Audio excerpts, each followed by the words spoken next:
ایک شخص آیا مسجد کے اندر ورسول صلی اللہ علیہ وسلم فی ناحیت المسجد، اللہ کے رسول مسجد کے ایک کونے میں بیٹھے ہوئے تھے۔ وہ جب آیا اس نے مسجد میں داخل ہو کر اس نے سب سے پہلے نماز پڑھی، اور نماز پڑھنے کے بعد وہ اللہ کے پیغمبر صلی اللہ علیہ وسلم کے پاس آیا، اور آنے کے بعد اس نے کہا السلام علیکم یا رسول اللہ۔ آپ نے فرمایا وعلیکم السلام ورحمۃ اللہ وبرکاتہ، اے میرے صحابی ارجع، تم واپس جاؤ، فصلی، نماز پڑھو، فإنک لم تصلی، اس لیے کہ تم نے نماز نہیں پڑھی۔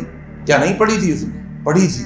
وہ صحابی رسول پھر چلے گئے، جا کے پھر نماز پڑھ لی۔ اب 2 دفعہ نماز پڑھ لی نا، پھر آئے السلام علیکم یا رسول اللہ، فرمایا وعلیکم السلام، ارجع، واپس جاؤ، فصلی، نماز پڑھو، اور آپ نے ساتھ ساتھ یہ جملہ بھی ملایا فإنک لم تصلی، تمہیں نماز اس لیے پڑھوا رہا ہوں کہ تم نے نماز نہیں پڑھی۔ وہ تیبارہ چلے گئے۔ اب 3 مرتبہ نماز پڑھ لی، اور پھر سلام پھیر کے آیا السلام علیکم یا رسول اللہ، آپ نے فرمایا وعلیکم السلام، ارجع فصلی فإنک لم تصلی، تم جا کے نماز پڑھو، تم نے نماز نہیں پڑھی۔ ایک تو آپ یہاں پر دیکھیے کہ اطاعت بھی جو کرتے تھے نا صحابہ، ان کی اطاعت بھی 100% تھی۔ آگے سے پلٹ کر اس نے یہ نہیں کہا اللہ کے رسول میں نے ابھی پڑھی، آپ نے دیکھا نہیں ہوگا، ابھی تو پڑھ کے آیا۔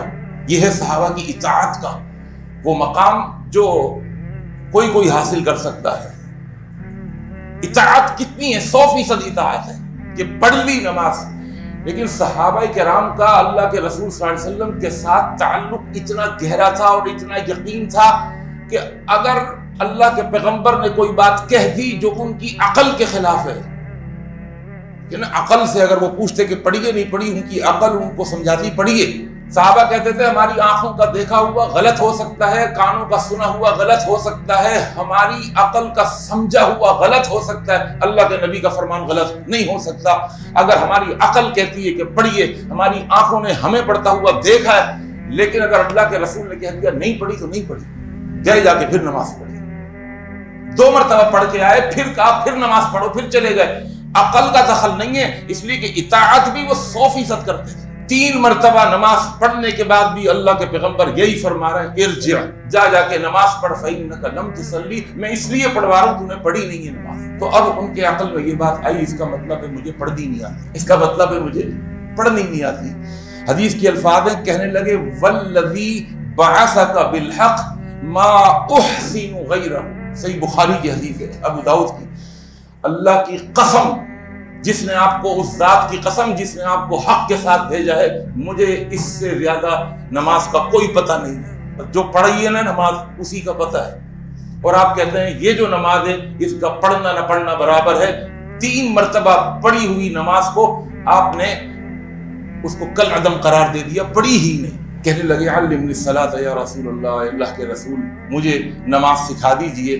آپ نے فرمایا جب تم نماز کے اندر داخل ہو اور جب تم رکوع کرتے ہو، فرمایا ثم ارکع حتی تطمئن راکعا، رکوع میں اطمینان نہیں ہے تمہارے، نہ جھکے ہو، نہ گھٹنوں کو صحیح طرح پکڑا ہے، نہ تمہاری کمر سیدھی ہوئی ہے، نہ تمہارا سر اور کمر تمہاری برابر ہوئی ہے۔ آپ نے ثم ارفع رأسک حتی تعتدل قائما، جب رکوع سے اٹھو تو حتی تعتدل قائما، اس طرح اٹھو کہ تم بالکل سیدھے کھڑے ہو جاؤ۔ وہ ذرا جلدی نماز پڑھ رہے تھے، جس طرح آج ہمارے، اب تو پٹھانی بدنام ہوئے، اب تو سب بہت سارے لوگ اس طرح نماز پڑھتے ہیں، رکوع سے اٹھے نہیں فوراً سجدے میں گئے۔ فرمایا حتی تعتدل قائما ثم اسجد، اور جب تم سجدہ کرو حتی تطمئن ساجدا، اور آپ نے فرمایا ثم ارفع، پھر سجدے سے سر اٹھاؤ حتی تستوی وتطمئن جالسا، تم بالکل سیدھے ہو کر کے بیٹھ جاؤ۔ یہ جو 2 سجدوں کے درمیان جو بیٹھا جاتا ہے نا، ہم سے بیٹھا نہیں جاتا کچھ لوگوں سے۔ پہلے سجدے سے اٹھتے ہی وہ کہتے ہیں اٹھ کیوں گئے، جاؤ دوسرے سجدے میں، کوئی ضرورت ہی کیا تھی، ایک ہی سجدہ کر لیتے لمبا، یہ اٹھنے کی ایسا کوئی اٹھنا، اس کو جلسہ استراحت ہے 2 سجدوں کے درمیان، اس کی دعا ہے باقاعدہ، اللہم اغفر لی وارحمنی واہدنی وعافنی واجبرنی وارفعنی وارزقنی، یہ 2 سجدوں کے درمیان کی دعا ہے، اور اتنی جامع کہ اللہم اغفر لی، اللہ مجھے بخش دے، وارحمنی، مجھ پر رحم فرما، واہدنی، مجھے ہدایت دے دے، وعافنی، مجھے عافیت دے دے، ورفعنی مجھے بلند کر دے، وجبرنی مجھے پورا پورا حق دے دے میرے، ورزقنی اور مجھے رزق دے دے، پھر جائیں سجدے میں۔ اللہ کے نبی صلی اللہ علیہ وسلم نے بتایا اور پوری نماز آپ نے بتائی، آپ نے فرمایا ثم اجعل ذلک فی صلاتک کلھا، اس طرح تعدیل ارکان کے ساتھ ٹھہر ٹھہر کر اطمینان کے ساتھ سکون قلب کے ساتھ نماز پڑھے گا، تیری نماز ہوگی، ورنہ اگر اس طرح جلدی جلدی نماز پڑھے گا نا تیری نماز نہیں ہوگی۔ یہ میں نہیں کہہ رہا، اللہ کے پیغمبر کہہ رہے ہیں۔